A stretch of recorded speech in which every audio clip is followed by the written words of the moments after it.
Cher, à bientôt. Alors? Eh bien, c'est tout simple. Touraine les avait prévenus que la princesse du Liechtenstein devait accoucher ce matin, et ils avaient gardé 4 colonnes en première page.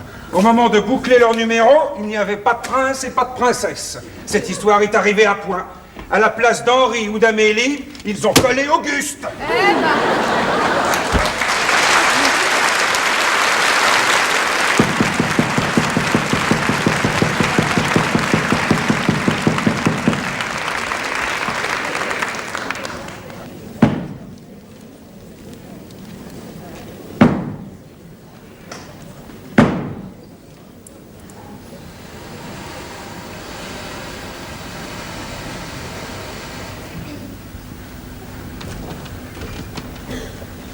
Bonjour. Bonjour. Marilyn a téléphoné? Non, mais Carson a demandé que tu l'appelles. Ah, il était furieux. Non. Mais il n'a pas encore vu ça, alors. Il voudrait savoir ce que tu as décidé aujourd'hui pour Marilyn Wood et Fleur de Cana. Eh ben, qu'est-ce que tu as? Regarde. Oh! Ils ont osé! Crois-tu, hein, c'est bien la peine que je renvoie une photo de Marilyn en exclusivité. Ils ont osé lui retoucher les seins! Eh oui, il y a des gens qui ne respectent rien. Alors, quand elle va voir ça, la Marilyn, elle va tomber en syncope. Oui, mais il y a matière à procès, hein? Ah, tiens, justement, appelle-moi le journal de la famille. Oh, c'est incroyable, ça. Ah oui. Ah, il y a aussi l'idiot qui a téléphoné. Quel idiot. Roussel. Ah. Enfin, Auguste. Allô? Ne quittez pas. Allô, la rédaction? Passez-moi Monsieur Castel, s'il vous plaît. Et puis cesse de traiter Roussel d'idiot. Hein. Quand on est devenu célèbre en 24 heures comme lui et que ça dure, on n'est plus un idiot. Je pense même que... Allô, Castel? Bonjour, ici c'est Flower. Dites-moi, je voudrais vous poser une question. Qu'est-ce qu'ils vous ont fait, les seins de Marilyn Wood?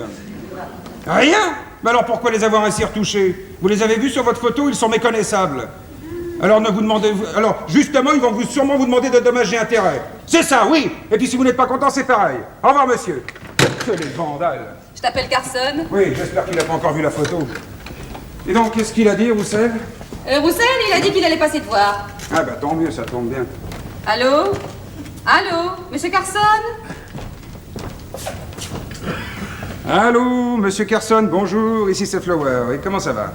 Ça va bien, oui. Vous avez lu le journal de la famille? Ah bah tant mieux. Ce qu'il y a? Ah bah, ils ont retouché les seins de Marilyn, alors qu'elle ne les voit pas. Elle lit tout.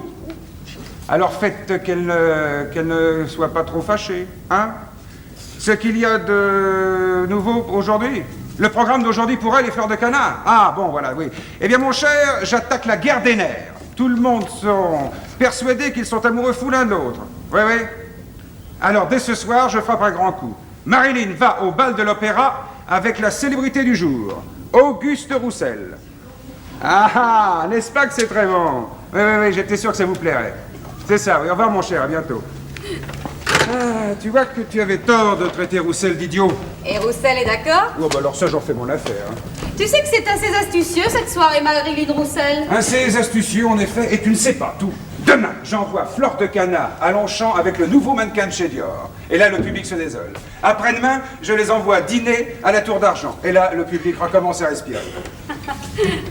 Dis donc, tu n'as pas peur que ce soir, Roussel passe un tout petit peu inaperçu quand même? Ouais, tu as raison. Alors, pour plus de sécurité, j'enverrai Fleur de Cana leur faire une petite scène de jalousie vers les 2 heures du matin. Ah, ben ça, c'est te très va, bien, ça? très bonne idée. Oh!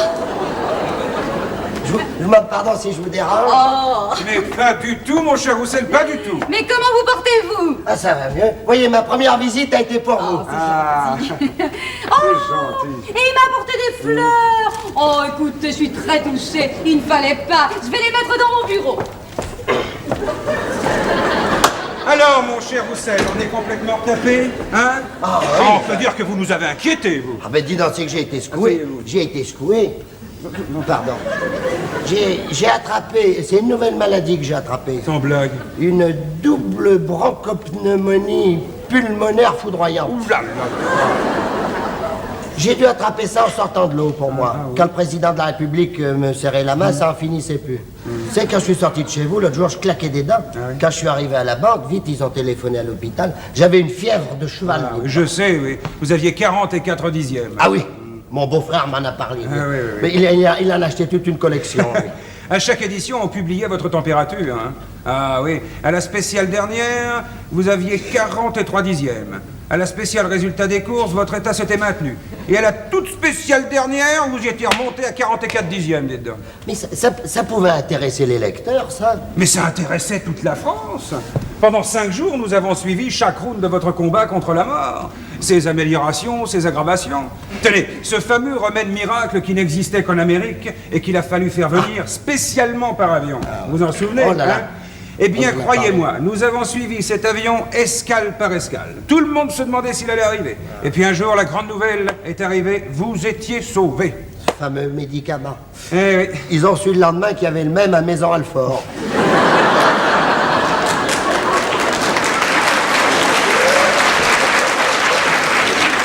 Les journaux, la radio, la télévision, tout le monde parlait de vous. Hein? Ah oui, c'était la gloire, quoi. Oh, vous vous moquez de moi. Mais pas du tout, mon cher, pas du tout. Faut dire que les journalistes n'avaient pas grand-chose à se mettre sous la dent. Hein.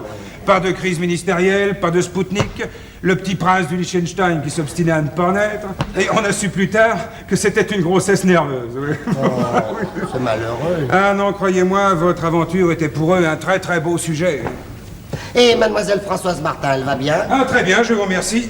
Elle n'a pas eu de congestion pulmonaire, hélas. Oh, comment pouvez-vous dire ça? Ah, j'aurais donné 1 million pour que ce fût elle qui soit malade. La publicité aurait été pour elle. Je vois ce que j'en aurais tiré. Une photo d'elle sur son lit d'hôpital, avec vous, le sauveteur, à ses côtés. Oh. Mais elle a été photographiée comme ça avec moi. Oui. Quand elle est venue me voir à l'hôpital, elle est venue m'apporter des oranges. Elle était avec un photographe. Ah, je sais, oui, la photo apparue. Malheureusement pour elle, elle est en profil perdu. C'est vous qui êtes de face. Oh, je l'ai pas fait exprès. Hein? Vous savez que je lui ai téléphoné ce matin. Ah, bah vous ne perdez pas votre temps. Ah bah dites, c'est que faut que je retourne à la BLDI. Oui. Mes 3 semaines de congé sont terminées, faut pas abuser. Non. Puis je suis très très content. J'ai reçu une très bonne nouvelle ce matin. Qu'est-ce qui vous arrive? J'ai été nommé aux opérations de bourse. Très très grosse responsabilité. Ah, oui. Bonjour Georges. Bonjour. Bonjour Monsieur Roussel. Bonjour mademoiselle Françoise. C'est gentil d'être venu. Bah, puisque vous me l'avez demandé ce matin. Petit cachetier. Vous ne m'aviez pas dit que vous aviez rendez-vous avec Françoise. C'est moi qui lui ai demandé de venir. Parce que tu sais, j'ai rencontré Léonie, le rédacteur en chef de la Voix chrétienne. Monsieur Roussel. Oui. Bah, ne partez pas. Oui. Non, non, restez, ça vous intéresse. Non mais je reviens tout de suite parce que...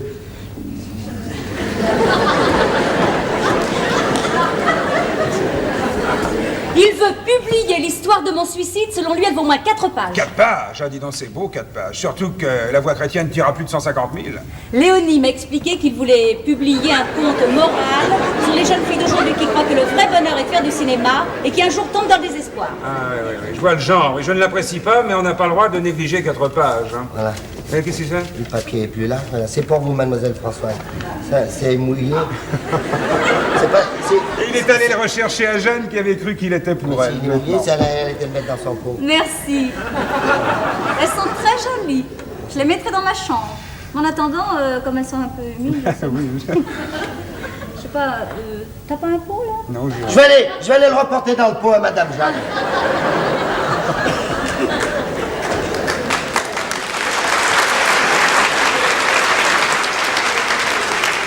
Il est inouï. Il est touchant. Ouais. Bon, revenons à Léonie. Oui, alors ce qui lui a paru bon pour ses lecteurs, c'est mon sauvetage par un garçon simple, honnête, courageux, enfin par un de ceux, c'est la formule qu'il a employée, Ouais.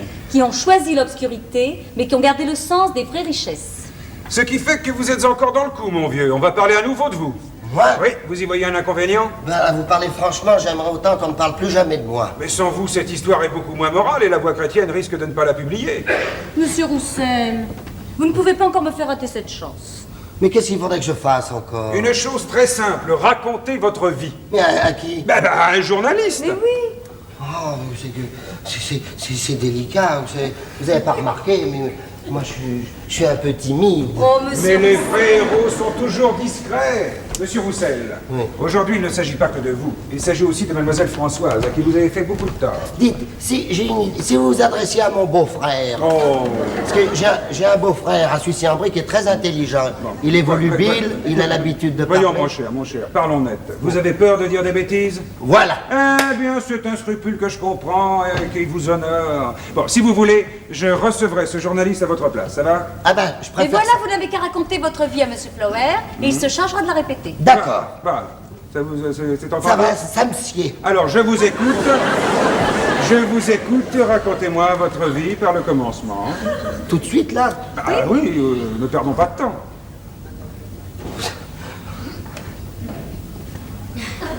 Je suis né... Ah, attendez, monsieur Roussel.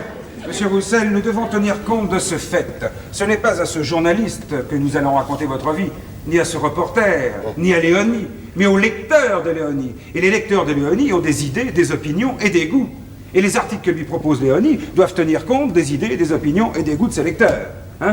Oui, mais si ma vie ne correspond pas aux goûts et aux idées de ses lecteurs... Eh bien, l'article sera mauvais et Léonie ne le publiera pas. Oh non! Il m'a promis 4 pages, il faut qu'il me les donne. Mais rassure-toi, Françoise, nous allons nous y employer. D'ailleurs, c'est tout bête. Il suffit de raconter votre vie à ce journaliste en tenant compte des idées, des opinions et des goûts de ses lecteurs. C'est tout. Voilà. Bon, alors vous disiez... Ah oui, j'en étais resté là, hein, Oui. je crois. Je suis né... Attendez, monsieur Roussel, je crois que j'ai trouvé quelque chose de meilleur, oui. Ce qu'il serait bon pour Léonie, c'est que pendant toute votre vie, vous ayez été accablé par des malheurs. Ah. Et pourquoi? Mais parce qu'un homme qui aurait toutes les raisons d'être aigri et qui malgré tout a gardé l'amour de son prochain au point de se jeter à l'eau pour le sauver, pour les lecteurs de Léonie, c'est excellent. Alors voyez-vous, nous pourrions commencer par dire que vous avez à la BLDI une situation médiocre et très en dessous de vos possibilités. Ah mais ne marquez pas ça. Mais pourquoi? Mais j'ai une très très belle situation à la BLDI. Je suis à l'agence H, une agence de fin de carrière. J'ai le mois double, les gratifications, indemnité de transport. Je suis à l'indice 287. Si jamais vous écriviez ça, j'aurais des ennuis. Ah, vous êtes extraordinaire, vous. Hein. Vous ne pensez qu'à vous. Vous pourriez tout de même penser un peu à Mademoiselle Martin, tout de même. Mais je pense beaucoup à Mademoiselle Françoise Martin, mais je ne vois pas en quoi cela lui rendrait service qu'on écrive dans un journal que j'ai une mauvaise situation à la BLD. Mais Léonie en sera ravie. Et pourquoi? Mais parce que pour ses lecteurs, c'est bon. Ah bah oui, mais pour moi, à la banque, c'est mauvais. Moi, je connais le directeur, il sera fou furieux. Vous me rendriez un si grand service. C'est Mademoiselle Martin qui vous le demande. Vous disiez que vous feriez tout pour favoriser ma carrière. Vous ne nous ferez pas croire que vous êtes un homme qui ne respecte pas sa parole, tout de même. Vous savez très bien que pour moi, le cinéma, c'est une vocation. Et vous ne pouvez pas contrarier ma vocation.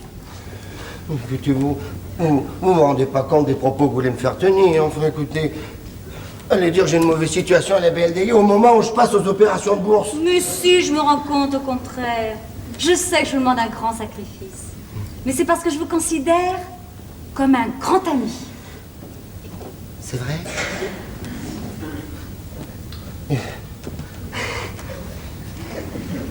Dites-le. Merci, monsieur Roussel. Je savais que vous étiez un homme de cœur. Bon, alors c'est très bien. Maintenant, je vous en prie, veuillez continuer vos confidences. Alors, vous me disiez... Je suis né. Attendez. Je crois que je tiens une meilleure idée. Pendant votre enfance, vous avez été gravement malade. On a failli vous perdre. Non, ouais, j'ai jamais été malade. On vous le fait